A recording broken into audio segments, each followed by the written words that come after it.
everyone, and welcome back to another video. In this video, I want to go over how to create these really cool scrapbook collage photo cutout effect in Final Cut Pro 10.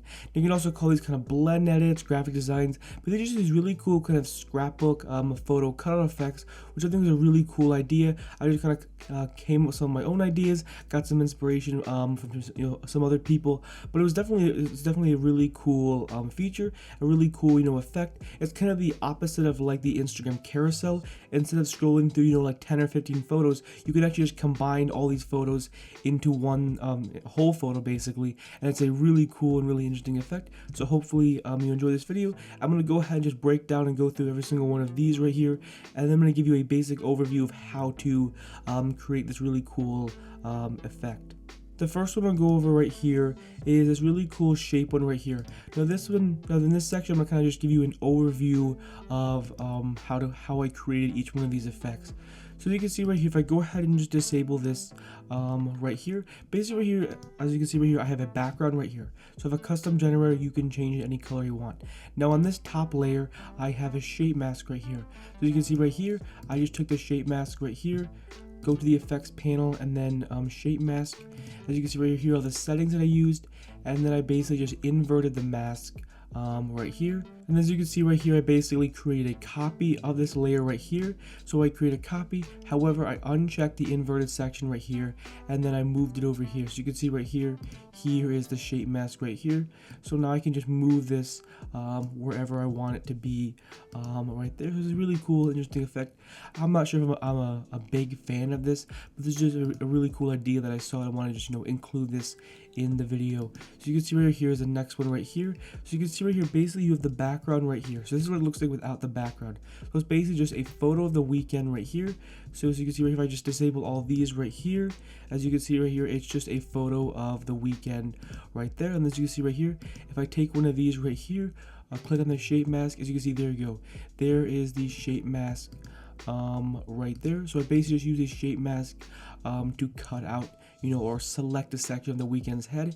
And as you can see right here, I just created all these right here are just duplicates of this one right here, the shape mask. So shape mask here, except the middle right there. So it kind of creates this really cool kaleidoscope effect, or like a fake kaleidoscope effect. Now this one right here is a pretty cool interesting effect. So you can see right here, if I just disable this one right here, so you can see right here, it's just a duplicate. It's just literally just a duplicate of the same photo right there. And then if I see right here, go to the bottom right here, if I disable the directional blur, that's what it looks like right there. So you just applied the two are copies of each other, and the bottom layers, you can see right here, I just applied a directional blur, changed the amount to 220, and there you go. You get this really cool blur effect, and it will work even on a photo that the subject is running even faster. But it kind of creates, it looks like the subject is running faster than he really is. I think this one's I'm definitely a fan of that of this effect right here. This is another very simple, interesting one. It's a really cool one to use. Basically, as you can see right here, it's again a copy of each other, but the bottom one right here is a black and white effect. So they're both the same clips, and the bottom one, as you can see right here, if I go to the color board and go to saturation, I turn down the saturation. So I basically took this photo, turned on the saturation, created a copy right here. I created a copy right here, and then I remove the black and white effect. And then as you can see right here, if I click on the photo, I just have a draw mask, and I just cut out the subject right there. So pretty simple right there. You want to make sure you cut out the subject, so this really cool kind of like color isolation effect. And then this effect right here, it would take a long time to go step by step, but I have a video on how to create this really cool paper effect right here. But this is basically what it looks like right here. You just have these really cool paper rips. Now this, in order to create this effect, you do actually have to spend money, so this effect does cost money, but I think it's a really cool effect. And again, I have a video breaking down how to create this really cool paper effect. The next one I'll go over right here is basically a whole bunch of really cool just cut out effects right here. So you can see right here, I'm basically going to go through kind of frame by frame. So you can see right here, that's what the first one looks like right here. You have the second one right here. So you're basically just stacking photos on top of each other, and I'll show you how to create these looks right here. Obviously, this isn't a perfect example because you're limited. I'm limited to the photos that I have access to, but I still didn't want to make any excuses, and I really wanted to show you some really cool ideas. And of course, use your own photos. I would say probably a good 10 to 15 photos to create this effect, just in case if a couple photos go bad. But as you can see right here, and then you have this one right here, Jalen Ramsey, and then you have this one here also of Jalen Ramsey right there. The next one I'll go over right here is this really cool cutout animation. So if I go like this, I'll go 1, 2, 3, 4, 5, 6, 7, 8 right here. So you can see right here, basically what I'll just do is I'll kind of just go frame by frame. So just gonna show you what it is. Basically what you're just doing is you're just keyframing the position, and then for this one, basically what you're just doing is you're using a draw mask to cut out the subject, and then you're keyframing the position. So it's basically just keyframing the position. So as you can see right here, I'll basically just go frame by frame. So you can see right here, so this is what it just looks like right here. Again, you're just keyframing the position. You're basically just kind of offsetting the keyframes. So you can have them come in at different times. That's why I don't want to give you the exact frame duration I use, because it's completely different. You may want to have them come in at a different time. Right here, as you can see right here, you can, and then there we go right there. So you can have a whole bunch of videos. You could offset it. You can have them come in at different times, around the same time. You use a position, rotation, whatever you want. Basically, just having photos and cutouts kind of basically slide on the screen. Now I just use photos right here, but you can also use kind of like stop motion videos, or you can have videos right here where you use that frame rate effect. So there's a whole bunch of really cool ideas, but this is just the basic idea. Now what I want to do is basically go over the concept or the basic idea of how to create these really cool scrapbook effects. So you want to go to the effects panel right here, take a draw mask and apply a draw mask onto the top clip or whatever you want. So basically what I'm going to do right here is now I'm going to go head over to this icon, deselect it, deselect this little icon. Right here, I'm going to go over here, zoom in to 600%, take the window and drag the window all the way down. So as you can see right here, you have a really close-up shot of your subject right here. And then as you can see right here, basically all you're doing is you're basically just cutting out the subject right here. So as you can see right here, you're basically just going around and cutting on the subject. What I'm gonna do is just go ahead. Actually, never mind. I'll just kind of just keep going right here. And as you can see right here, obviously you can put a lot more time and effort and really kind of refine the mask. I don't want to waste your time and spend 40 minutes cutting out this subject, but I just want to basically just show you just kind of the basic idea. So as you can see right here, this is just the basic idea, and then you can go through and go through every little section, every little edge. But as you can see right here, even just doing it right now, just doing a very basic cut, it still takes a lot of time. Cutting out a subject is definitely something you definitely gonna have to carve out time for. And honestly, you could probably just make a living just becoming a person who cuts out the subject. Masking definitely takes a long time, and it takes a very long time to really get good at it. So what I'm gonna do right after I cut the subject, what I have to do is, okay, well, how do you cut out the bottom part? If I go over here to zoom out right here, go to 50%. Now as you can see right here, I can basically cut around the subject right here. So I'm going to zoom in right here. So you can see that's basically how you go around the subject. Now I'll take this point right here, drag it into place, and then wait till you see this little circle icon, and voila. If I zoom out right here, as you can see right here, the subject has been cut out. Now I wouldn't enable this window, but enable the effects window right here.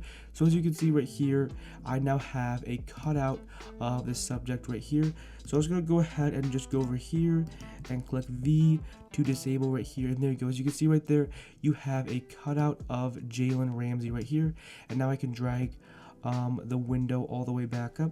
So what I'm going to do right here is the next step I like to do is I'll kind of zoom in right here just to show you an example. So as you can see right here, what if you still have some of these edges?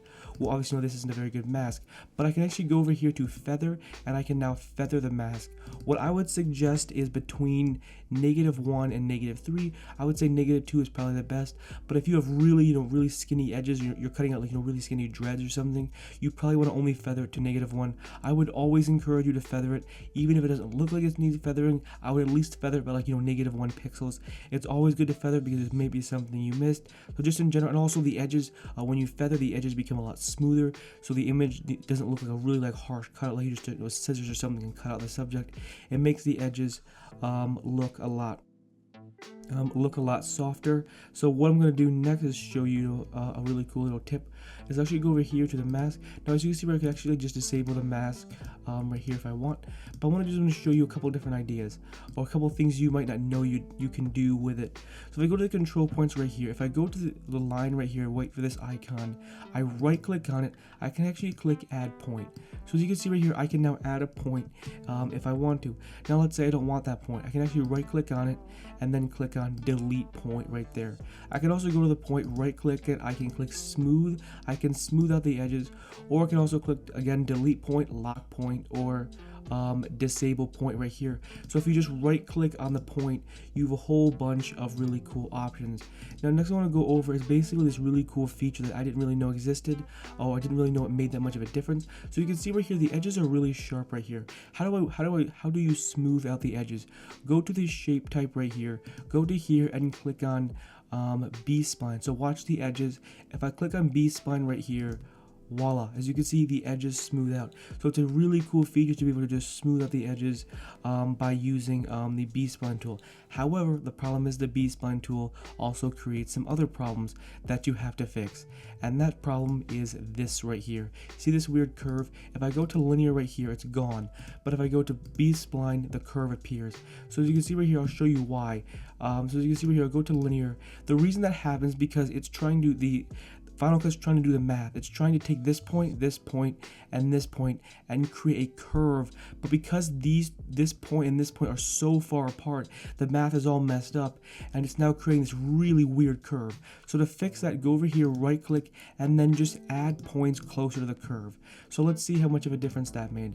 Let's go to B-spline right here. As you can see right here, now that looks a lot better. You can also go back over here and you can add, more points. So right click on it, right click on it. Right here and click add point right there. So you need more points when you have a curve. So Final Cut, when it's doing the math to curve the edges, doesn't look really weird. So that's a really helpful tip. Another thing too is, okay, what happens right here? I've got this part right here. I need to add another mask. Well, I would always encourage you to create a compound clip. So Option G right here. Let's just call this cutout right here. So as you can see right there, all I did right there was I just create a compound clip. Now what I'm going to do, you don't have to create a compound clip, but I find adding multiple masks onto a clip often tend to slow your computer down. So let's go over here and let's just do a very rough mask right here. Go to mask and then invert it right there, and then as you can see, there we go. There is a brief cutout right there. Again, I'll keep saying it, but obviously put more time and effort into the mask. But this is just an example. Now what I'm gonna do too is a really helpful tip I like is what happens if the subject is wearing all black and stuff like that, and it's hard to distinguish the subject between the background. What I like to do is I found this really helpful tip. Add a custom generator right here. Let's just disable this window right here. Go to this icon and now I can change the color, and voila. Now the reason you say, well, why would I want to change the color? Well, sometimes again, the subject may blend in with the black background. So by changing the color, so you can see right here, I still need to cut out this. It basically just shows you if any of the background is showing or what else you need to cut out. Because there are definitely some times where I can't tell if that's part of the background or not. Add a colored background, and it still looks weird that I cut out the subject right there. So that is a really helpful tip to do that right there, just to make sure the background isn't showing. Now what you could do too, another really helpful tip is, let's say if I go over here to zoom into 600% and that's still not zoomed in enough, I can actually head over here. I can go over to the scale, I can adjust the position, I can really adjust the position and scale to get really close. Now you could say, well, that's great, but it's a great tip, but the problem is, the only problem with that is it now shifts the subject, so the subject is out of place. So if you really want to do that, I'd encourage you to create a copy of the subject. That way you can adjust the scale. But that's just a really helpful tip, just in case you say, well, 600% still isn't close enough. So that's basically how to fix it. So what I'm going to do right here is I'm actually going to go ahead and just enable. I'll go ahead and just click right here and enable all of the clips right here. And then what I'm going to do right here is I'm going to go ahead and take, you also go here to show horizon right here. I'm going to take this subject, I'm going to go ahead and scale him out right here, go to the x-axis right here, and let's just drag Jalen Ramsey down to the corner right there. Now what I'm going to do right here is go over to here, and let's change the scale to like 80% right here. Drag Jalen Ramsey, this part over here. Let's just drag Jalen Ramsey right here. We go down just a little bit right there. Let's take this one right here. Let's scale this one to 80% right here. Now let's take Jalen Ramsey and let's put him over here. Now, as you can see right there, there we go. Now you ask us, okay, how do I blend the edges? What you want to do is you want to go over here to graduated mask, apply it onto the clip that is above. So as you can see right here, this layer is above, so you want to place it above. Now go to the graduated mask. You want to go to the center right here, drag it down. So you can see right here, it'll basically just lock into place. Click the feather, and then as you can see right here, it'll just basically, you'll feel it kind of lock into place. Now let's take the y-axis right here, drag it up right here, take the x-axis, and then as you can see, there we go. Now the edges are blended. I can also take the feather right there, and voila. As you can see right there, the edges are now blended in. Now remember that you want to make sure that these backgrounds are very similar. That way, again, it doesn't look a little bit weird. So what I'm going to do right here is go take this one. I'm going to place this on top of those two sections right here. Let's go to show horizon right here. Let's drag it all the way down to something like that. Now what I'm going to do right here is I'm going to go over here, add a draw mask onto the subject right here. Let's zoom into like 200%. And now I'll go ahead and just disable this right here. Now what you want to do is you want to go ahead and click right to the edge right here. And then what you want to do is you want to hold down shift. So I'm holding down shift. And basically what holding down shift does is it just makes sure that the lines are straight. So basically what I'm doing right here is I'm just cutting out the top part of the subject, and now I'm trying to eyeball it and line it up right there. Again, this is just a tutorial, but there we go. Now again, I'm holding down shift. You want to hold down shift to create straight edges right there. So there we go. Now as you can see right here, only the top part of his head is showing right there. So basically what you want to do is you want to go to the effects panel, go to graduated mask, apply that right there, and now basically we'll wait for Final Cut to render. Now I'm going to take it right there, as you can see right here, lock it into place, move this one around right here, and then you'll feel it kind of just boom, lock into place right there. Now let's drag it up right here. So as you can see right here, actually before I do that, I just realized I made a mistake. Before you do that, so if that happens and you realize you can't do that, I forgot. What you want to do is you want to hold down Option, and you actually need to create a copy of the clip, or again you're gonna have that be the problem. So let's just disable the draw mask. Actually, that's probably a good example, because just in case you make that mistake. So go over here. Now what you want to do is you want to go to the copy layer again. Don't make the same mistake I did. Now go to the graduated mask right here, and then as you can see right here, lock into place. So you basically want to have them lock into place right here. The reason I like doing that is I want to make sure the graduated mask is completely straight. Now I'll take it right here, and then as you can see right here, voila, you basically now have the edges faded right there. So you have a really cool cutout, and of course you could scale it up right here. So let's move the x-axis, something like this right here. I'm just doing a very rough idea, and then something like that. That's it. Maybe I'll scale it up a little more. Let's take Jalen Ramsey up there, and voila, there's a very brief basic example. And now you can take those same ideas and those same concepts and make your own really cool scrapbook cutout effect. Now you may ask yourself, okay, well that's great, but how in the world do I export the image? So what you want to do is go over here to export right here, and then what you want to do is you want to go over here to save current frame. Right here, so go to save current frame. If you have to add a new destination, go over here. So click on save current frame right there. As you can see right here, go to settings right here, and then you can save as a JPEG, a TIFF file, a Photoshop, a PNG right there, and then go ahead and just click on next right there. And that's how you basically save, a current frame or save a screenshot, and now you can upload that directly to Instagram. And that's pretty much it. Anyways, hopefully you enjoyed this video. Hopefully you found it helpful and informative. If you're new to this channel, I upload Final Cut Pro 10 tutorials every day at 10 a.m. Eastern Standard Time. So if you enjoy these types of videos, definitely consider hitting that subscribe button. I also have a Final Cut Pro 10 tutorial playlist with over 270 Final Cut Pro 10 tutorials. So if you want to watch more videos like this, I've got videos on graphic design, on blend edits, on freeze frames, on a whole bunch of really cool stuff you can do in Final Cut. So definitely go ahead and check out that playlist if you're new to Final Cut, or maybe you're more advanced and you want to learn some really cool other effects. Definitely go ahead and check out that playlist. Anyways, I'll see you in the next one. Peace.